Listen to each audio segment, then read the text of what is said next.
Exactly. The crunchy part of the lasagna is pure emotion. That's the best part of the lasagna. I want to share the best part with every single guest who comes all over the world, because I want to transfer some emotion.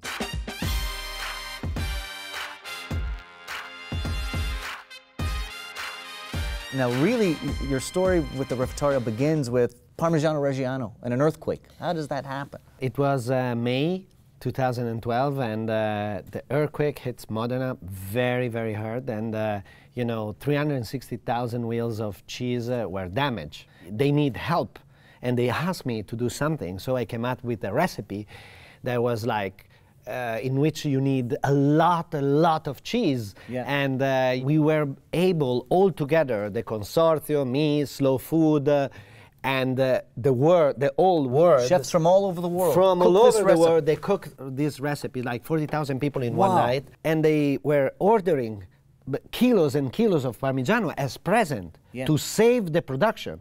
But, you know, selling 360,000 wheels of 50 kilos each of Parmigiano Reggiano in 3 months, it's incredible.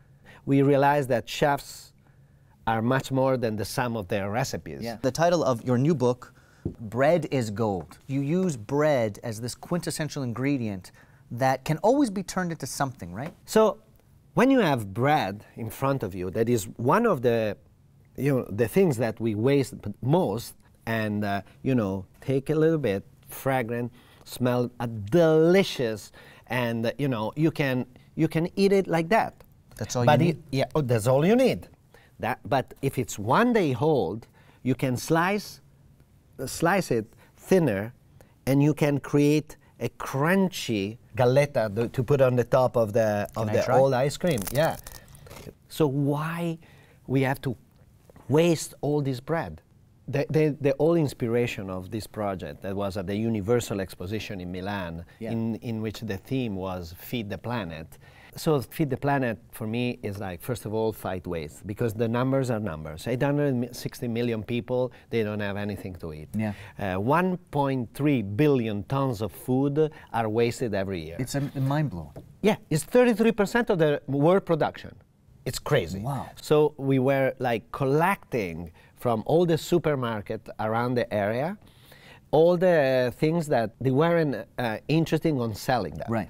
The first soup kitchen we did in Milan. It's an amazing space. All of the world's most famous chefs come to the soup kitchen. They show up the day of. They don't know what ingredients they're going to have, left over from the expo. And they make incredible food for these people. We have to save. We have to reuse every single thing. And it's an incredible creative exercise. And on the front of the soup kitchen, the neon sign, no more excuses. What does that mean? We need to confront this problem.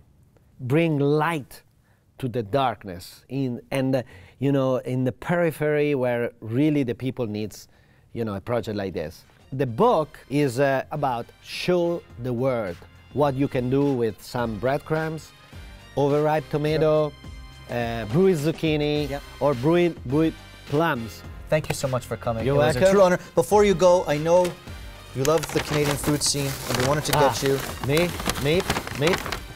I knew Your it! favorite. I knew Real it! maple syrup. It's an honor. Thank you so much for coming. Thank you very much.